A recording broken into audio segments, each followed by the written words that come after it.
محرم الحرام کے مہینے کے آخری دن ہیں اور اس کے بعد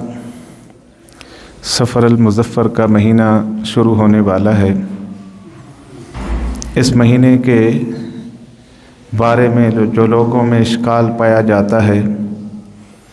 کہ یہ 13 تیزی کا مہینہ ہے، اس میں بلاؤں کو آزاد کر دیا جاتا ہے، یہ نقصان ہوتا ہے، اور یہ نبی کریم صلی اللہ علیہ وآلہ وسلم نے بتایا کہ لا حدوہ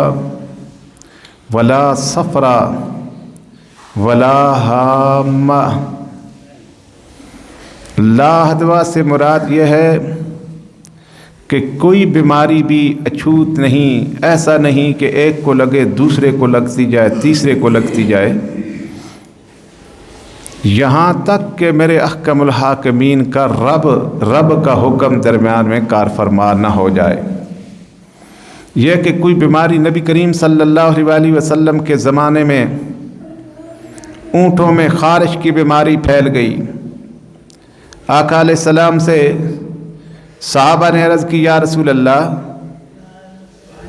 جب خارشی اونٹ دوسرے خارشی اونٹ کو مس کرتا ہے تو بیماری اس کو بھی لگ جاتی ہے۔ تو اللہ کے حبیب صلی اللہ علیہ وآلہ وسلم نے فرمایا کہ مجھے یہ بتاؤ کہ پہلے اونٹ کو کہاں سے بیماری لگی تھی؟ تو تصور یہ دیا گیا کہ نفع اور نقصان کل کا مالک و خالق اللہ ہے۔ ان یمسسک اللہ بضر فلا کاشف لہ الا ہو۔ اگر تمہارا رب تمہیں نقصان دینا چاہے، سارے مل جائیں لوگ، سارے تمہارے سجن تمہارے دوست اکٹھے ہو جائیں، اور اللہ کی منشا، اللہ کا ارادہ، اللہ کی مرضی نہ ہو تو یہ تمہیں نفع دے ہی نہیں سکتے۔ وَإِن يَمْسَسْكَ بِخَيْرٍ فَلَا رَادَّ لِفَضْلِهِ۔ اور تمہارا رب تمہیں خیر بلائی کا ارادہ کر دے، اللہ چاہے کہ تمہیں خیر پہنچ جائے اور تمہارے سارے دشمن بھی اکٹھے ہو جائیں،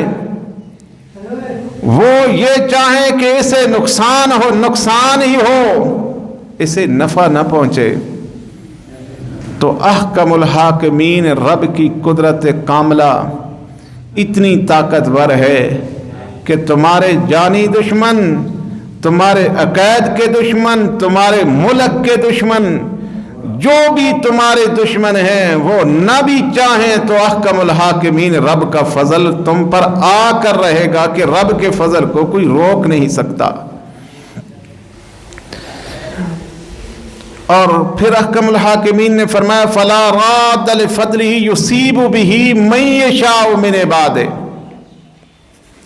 اللہ اپنے بندوں میں سے جس پر چاہتا ہے فضل فرماتا ہے، اور یہ اللہ کی حکمت ہوتی ہے۔ دیکھیں ہمارے ہاں، ہمارے ملک کے اندر حالیہ بارشوں نے بلوچستان کے اندر، جنوبی پنجاب کے اندر، ملک کے مختلف حصوں میں، کراچی میں اتنی تباہی مچائی ہے، اور لوگ گھروں سے بے گھر ہو گئے، کئی بستیاں پانی میں ڈوب گئیں، اور یہی ملک ہے، وہ بھی ہم جیسے لوگ ہیں، پانی کی نکاسی کا انتظام ان کے پاس بھی اسی طرح ہے جس طرح ہمارے پاس ہے، لیکن اللہ کریم کا فضل و کرم ہے، اس نے ہم لوگوں پر اپنا احسان رکھا ہے کہ ہمیں بچایا ہوا ہے، اور احکم الحاکمین کے فضل کا نتیجہ ہے کہ ہم بچے ہوئے ہیں، ورنہ ان کے اعمال اور ہمارے اعمال ایک جیسے ہیں۔ لیکن احکم الحاکمین رب کبھی کبھار کسی بستی کو ہلاک کرتا ہے، اسے تکلیف میں مبتلا کر کے دوسروں کی عبرت کے لیے اللہ نشان عبرت بناتا ہے کہ میں احکم الحاکمین ہوں، ساری دسترس میرے قبضہ قدرت میں ہے، میں چاہوں تو اس طرح بھی کر سکتا ہوں۔ اور انہیں دیکھ کر ہمیں اللہ توبہ کا موقع دے رہا ہے۔ یہ نہیں ہے کہ ان کے ہمارے ہاں پانی کی نکاسی کا انتظام اچھا ہے۔ اگر اللہ چاہے گا، جس پانی کو حکم آئے گا کہ ان کو ہلاک کرنا ہے، غرق کرنا ہے، تو پھر وہی پانی رک جائے گا۔ ہمارے وہم و گمان میں بھی نہیں ہوگا کہ اب پانی تو ادھر سے جا سکتا تھا، کیوں نہیں گیا؟ جب حضرت نوح علیہ السلام کے زمانے میں حضرت نوح علیہ السلام نے اعلان کیا کہ اب کوئی نہیں بچ سکے گا، لا عاصم اليوم من امر اللہ، تو نوح علیہ السلام کے زمانے میں ایک ایسا انجینئر بھی تھا، اس نے ایسا آلہ ایجاد کیا، ایسا ڈھکن بنایا، پتھر کے اندر پہلے سوراخ کیا، پھر اس کا اوپر ڈھکن لگایا، پھر ڈھکن لگا تو اس نے جب پانی اوپر جانے لگا تو اس نے ڈھکن بند کر لیا، وہ پتھر کی کھو کے اندر پانی نہیں آیا۔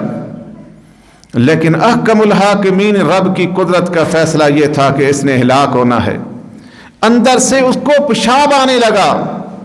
وہ اپنے پیشاب کے اندر غرق ہو گیا۔ اور نوح علیہ السلام کے زمانے میں ایک ایماندار بڑھیا تھی، اس نے نوح علیہ السلام پر ایمان لایا تھا، اور نوح علیہ السلام نے اس کو بتایا کہ جب آئے گا طوفان آئے گا تو میں تمہیں اطلاع دوں گا۔ اس بڑھیا کو نوح علیہ السلام اطلاع نہ دے سکے۔ جب ساری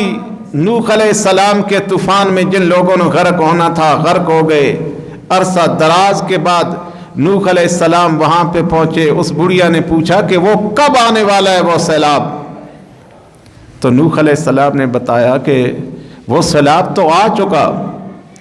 سارے غرق بھی ہو گئے۔ تو بڑھیا کے علم میں بھی اللہ نے نہیں آنے دیا کہ دنیا کو سیلاب سے غرق کر رہا ہوں۔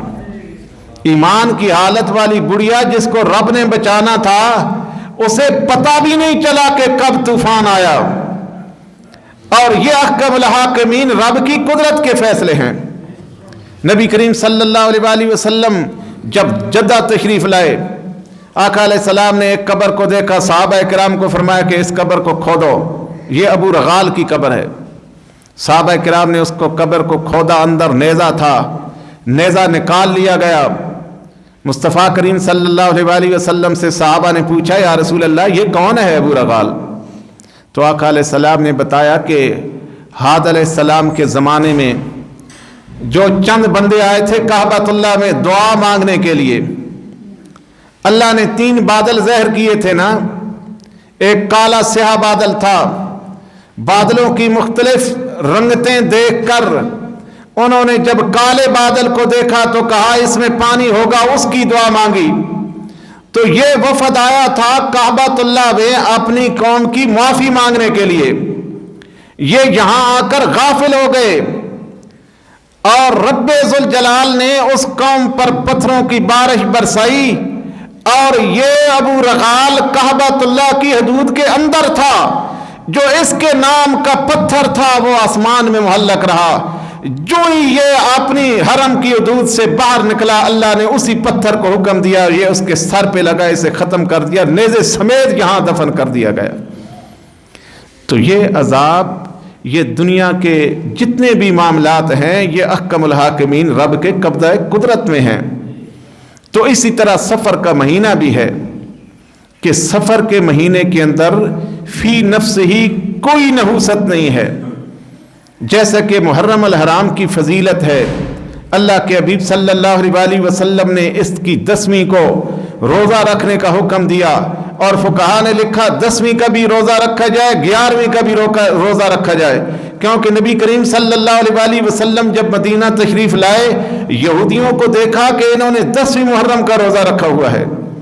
تو اللہ کے حبیب صلی اللہ علیہ وآلہ وسلم نے صحابہ کو بھی حکم دیا کہ 10ویں کا روزہ رکھ لے۔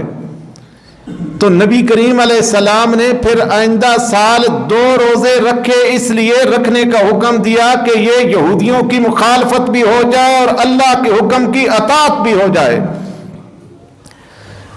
تو کچھ احکامات ایسے ہیں جو جس طرح محرم کی فضیلت ہے، یہ 4 مہینے حرمت والے ہیں، یہ سفر کا مہینہ حرمت والے مہینے ختم ہونے کے بعد اسلامی سال کا دوسرا مہینہ ہے، اور اس کو سفر ایک وجہ سے خالی کہا جاتا ہے۔ خالی کا مطلب یہ ہے کہ ان دنوں میں کفار عرب چونکہ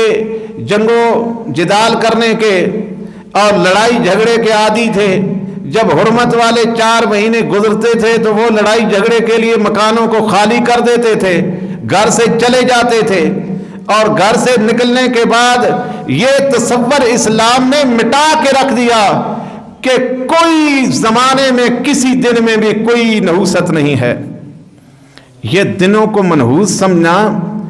اور لوگوں کو منحوس سمجھنا یہ قوم کفار قوم کی عادت ہے۔ حضرت موسیٰ علیہ السلام کے قوم کے اوباش نوجوانوں کا اور غرور بھرے دماغ والے سرداروں کا اللہ نے ذکر کر کے بتا دیا۔ وہ موسیٰ علیہ السلام کو دیکھتے، موسیٰ علیہ السلام کے پاس بنی اسرائیل کے غریب لوگوں کو دیکھتے تو کیا کہتے کہ جب آپ نے اعلان نبوت نہیں کیا تھا، اللہ کی توحید کا اعلان نہیں کیا تھا، تو اس سے پہلے مصر کے اندر دریا بہتا تھا، دریائے نیل، ہر طرف فراوانی تھی، ذمہ دارہ بھی ہم صحیح کر رہے تھے۔ جب سے موسیٰ علیہ السلام نے بتا دیا کہ اللہ کو وحدہ لا شریک رب ماننا ہے، اور اللہ کریم نے موسیٰ علیہ السلام کی قوم کے لیے اسی دریا کے اندر 12 راستے بھی بنائے، اور اسی قوم کے لیے اللہ نے من سلوہ بھی زمین پر نازل کیا، اسی قوم کے سامنے اللہ نے پتھر سے چشمے بھی نکالے، اسی قوم کے سامنے موسیٰ علیہ السلام کا ید بیضاء والا معجزہ بھی ظاہر ہوا، اور اسی قوم کے سامنے موسیٰ علیہ السلام کے مختلف 6 معجزات بھی ظاہر ہوئے۔ لیکن مغرور سردار پھر بھی کہتے تھے کہ یہ جو نحوست آئی ہوئی ہے یہ ان کی وجہ سے آئی ہوئی ہے، جو پہلے نحوست نہیں تھی وہ ہماری وجہ سے تھی۔ تو رب کریم نے بتایا نہیں، یہ تصور نہیں رکھنا، کسی بندے کے اندر نحوست نہیں ہے، اور کافر جو ہیں یہ اللہ کے کلیم جن کی وجہ سے اللہ زمین پر برکت نازل کرتا ہے، ان کے بارے میں یہ کہہ رہے تھے۔ تو بتایا گیا کہ مسلمان تو یہ تصور ہی نہیں کر سکتا ہے کہ وہ کسی مہینے کو، کسی دن کو، کسی ساتھ کو منحوس سمجھے، اس لیے یہ تو اللہ کی توحید پر یقین رکھنے والا ہے۔